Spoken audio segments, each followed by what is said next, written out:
I noticed lately that these flower pot lighthouses are super popular for real size gardens. So I figured the dolls in the dollhouse might enjoy having one for their yard or garden. So join me today and see how easy this project is.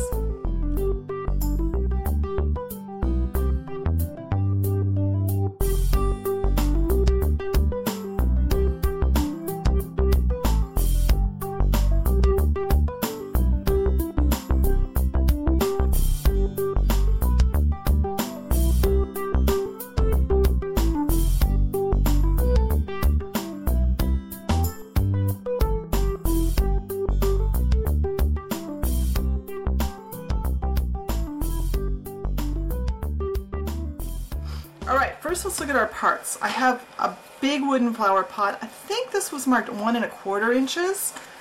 Then I have one of these, it's marked 1 inch, and they kind of fit together like that.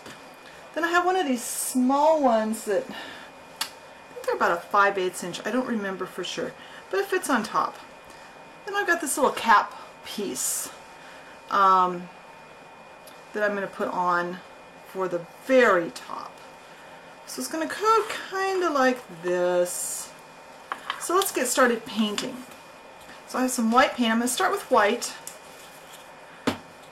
And I am going to paint mainly just this part. I'll paint. And I'm just going to use it straight out of the paint bottle. I'm not going to worry about the rim because I am going to paint the rim a contrasting color. That'll be our next step.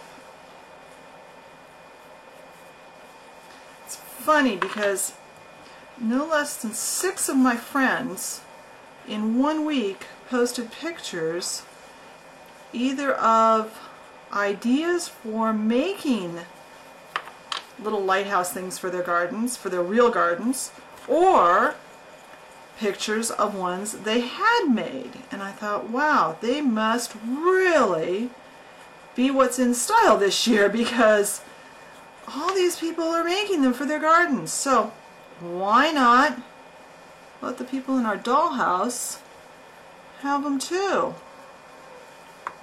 I'm sure they want to stay up on trend too, right? And I'm getting paint all over myself. And I'm just kind of doing this as I go, by the way. I haven't really planned this out. So, okay, that paint needs to dry. I'm not going to worry about the top of this one because that's going to be covered. Alright, we're going to let this paint dry and then I'll be back. Alright, so the white paint is dry. Now I'm going to paint blue. And I'm just using, I just grabbed this blue. What is this blue? Does it even say? I don't even see a specific color. Blue, neon blue. This is one I got on sale a while back. I haven't used it much.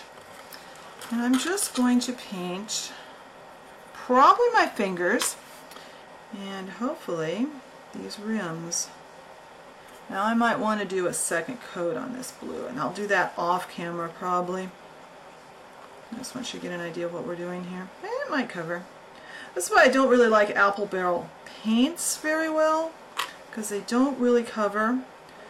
But I ran into a bunch of them on a clearance sale last summer for, I want to say 10 cents a bottle. It was something ridiculously low like that, so I bought some. Yeah, I'm definitely going to have to do a second coat.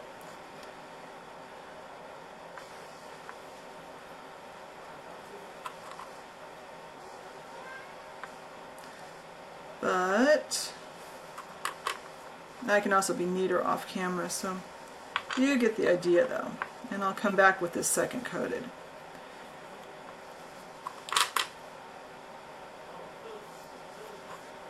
And I got blue on the white.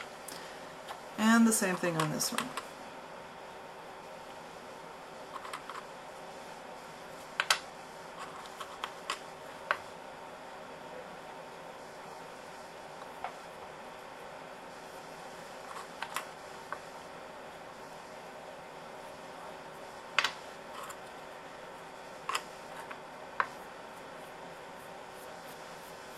Now I could have painted this several times off camera and not gotten blue up on the white.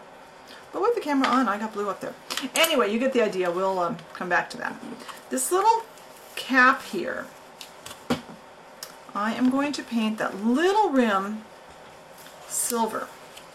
I've got a metallic silver here, and this I know is going to take multiple coats because this silver paint does not cover very well. And it doesn't need to be covered perfectly. I just want it to have a little gloss.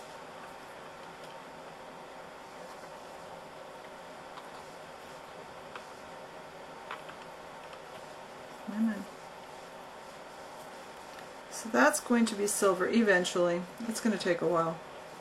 So I'm going to second coat those and then I'll come back. Alright, I ended up having to paint the whole thing white and then do the blue rims because that blue just wouldn't cover the wood. And oops, I'll get this one over here. And I used the silver and then some red on that one. So let's glue these together. Now these are constructed, in a way they're kind of constructed like all of my little flower pot things. We're going to kind of put glue here around this top edge.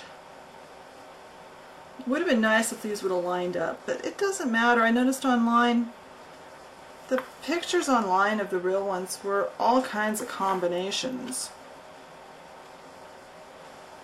And don't worry about glue seeping out. We are going to put a clear finish when we're done. So that will disguise the shininess that we get from the glue.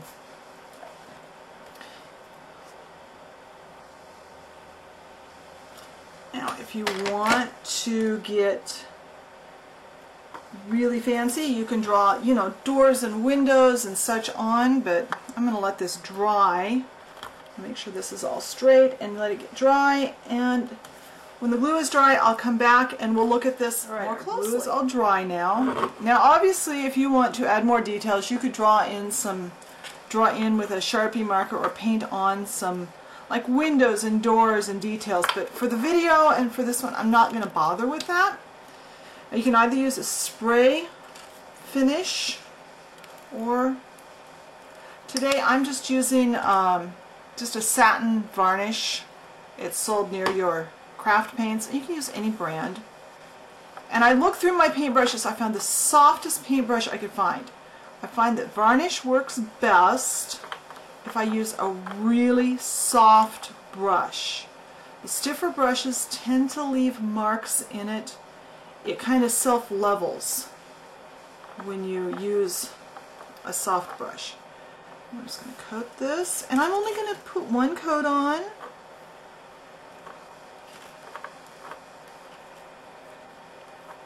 Hopefully I'm not missing any spots. And I put it into the varnish into a separate container in case I pick up any little bits of whatever. Paint I'll use directly out of the bottle. I don't like to use varnish directly out of the bottle because sometimes you pick up little bits, whether it's, you know, even though this is dried overnight, so I know there's no wet paint on this one, you could pick up wet paint, you could pick up like a little crumb of something off your work tile, and I don't want that in the bottle of varnish. So for varnish I'd rather waste a little and pour it into a container and work from there. So this needs to dry, and when this dries we'll get a better look at it. Alright, so this is pretty much dry now. So I think since these are so much in style now for real gardens, I think having one for the dollhouse will be a lot of fun. I hope you enjoyed this project. Be sure and check us on Facebook and check the blog because there's always more information. I will detail exactly what colors of paint I used on the project in the blog post if I don't forget. Oh, by the way, I did end up changing from this silver paint to this old bottle of Gleams from Ceramic Coat because I just couldn't get this one to cover at all. This is really thin and I really hate it. I'll give some alternatives in the blog post, so be sure and check there. Check back later in the week and see what other fun stuff we have in store for you, and I'll talk to you later. Bye.